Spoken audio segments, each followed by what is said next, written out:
Hey guys, you're watching Welcome to the Wild, and I'm doing a video especially on these dried leaves. They're called guava leaves, and this is why my water looks like tea. It's not dirty. These are actually good tannins in the water. These are tannins that have antibacterial products which keep your fish healthy. And if you take a look, like right over here, you can see like this little fuzzy stuff that's white on my tank. That's not dirt, that's actually good algae, which means that my tank is properly cycled and has been for a very long time. This is Cherry. She's my beautiful female, and she's healthy and strong and living a great life. Now her tank is not finished. I'll be purchasing some more plants in the back because she likes swimming. But guys, I wanted to take a few minutes to maybe talk about water. Do you remember how I told you that you can have hard water or soft water? That was on my Facebook video, if you didn't catch that. But we do. We have two kinds of water. And I don't know lots about water, but what I do know is that water can be very acidic. You don't want your tropical fish living in acidic water. In fact, any fish for that matter. What you really want is a type of water that is the equivalent of filtered water. You do not want it burning your hands, your fish's gills or fins or anything like that. So for the last 3 years, I've attempted to keep male betas. Every one of them died before 2 months. And I couldn't figure it out. I'm like, okay, my tank is established. I have algae. I have proper foods. I've got good filtration, good bacteria. You know, I have proper lighting, the right amount, but the roots on my plants keep getting burned. Where is this acid coming from? And you know, I do not have aquarium soil, because if you add aquarium soil, the nitrates from the aquarium soil also make your water very acidic. So I'm like, it's got to be the water. And I talked to my Taiwanese friends, talked to a couple of them, and they all said, no, Taiwan water is good. I'm like, no, you don't understand.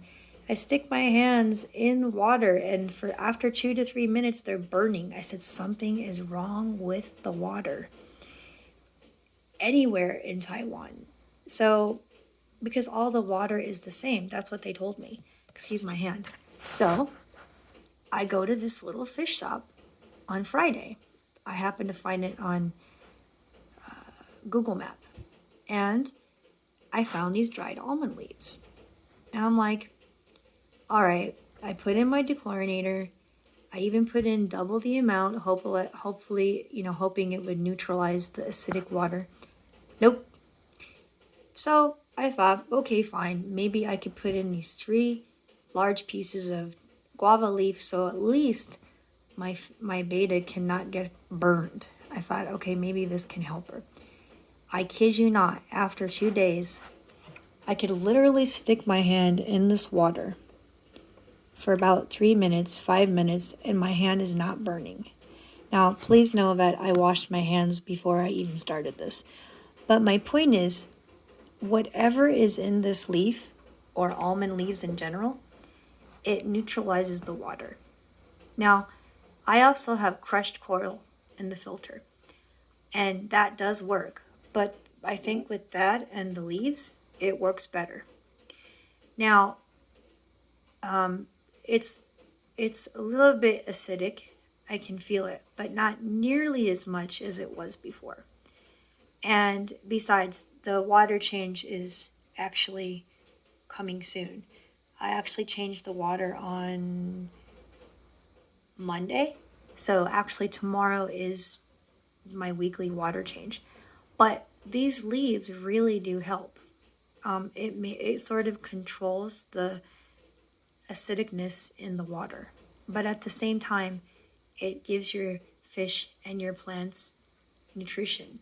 I believe these leaves actually help the plants as well, to be honest. And I just wanted to share this with you. I can't say that I know everything about the hobby, I don't. But maybe now my male betas have a better chance of living. Because the lady herself told me Taiwan's water is not good for any kind of tropical fish. She told me in English too. And she said if you have a tropical fish and it's in a small container, you need to do a water change every 2 to 3 days.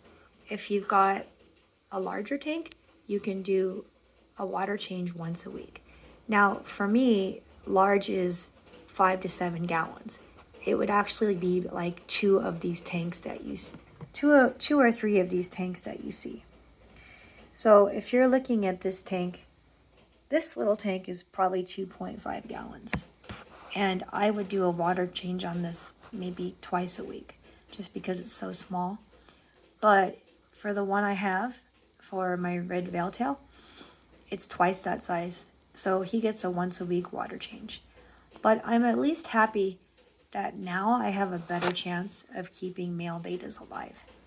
And as soon as my male beta has recovered from his swim bladder, he will be put back in that tank, and I will show him to you. He's doing well. He just needs 4 more days of fasting. And also, guys, if you feed your betas pellets or fish in general, soak them and let them drop one by one. A swim bladder is caused by betas consuming too much air when they try to eat their pellets. I almost always get a beta that gets swim bladder, and it's usually due to eating too much or the air. But I don't overfeed my betas. I actually let them, fast? Yeah, I let them fast once a week. And they get about 2 or 3 pellets every day. If it's winter, they get 4 or 5. Yeah, but I really try to not feed them too much. And they have 2 types of pellets, and they do have frozen blood rooms, which I highly recommend.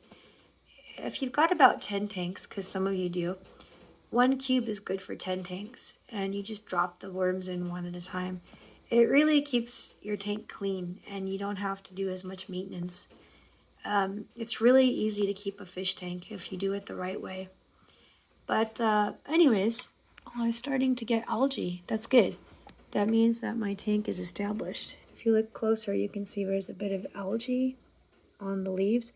It also means that the lights might be on too much. This type of plant, Anubias, it doesn't need a lot of light. You can turn it on for maybe 2 or 3 hours, and it's quite good.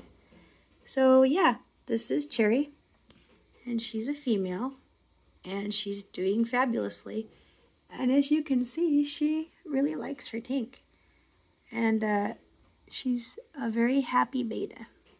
Yeah, and she has no illness. But it is my goal one day to have a beta shop, and I want to sell betas and guppies.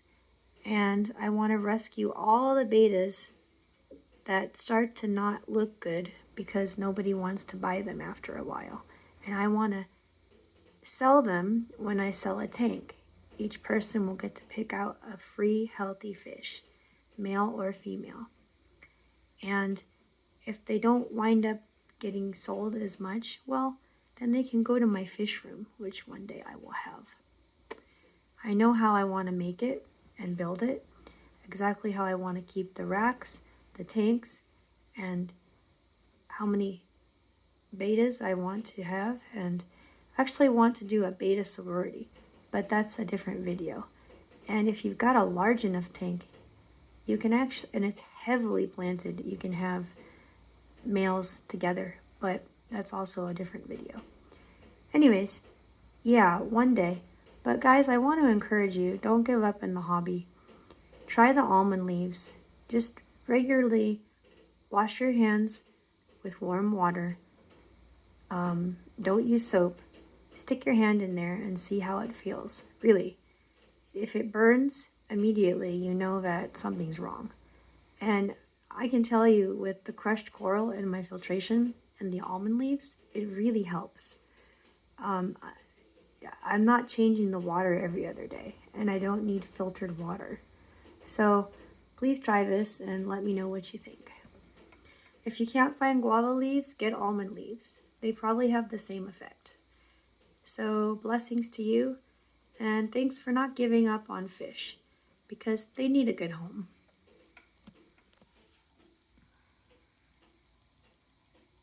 And Cherry says bye.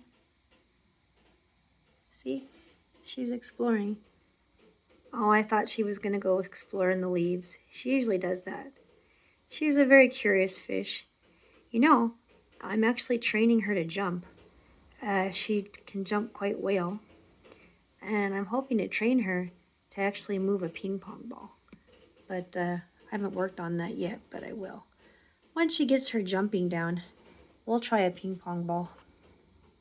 Bye, guys.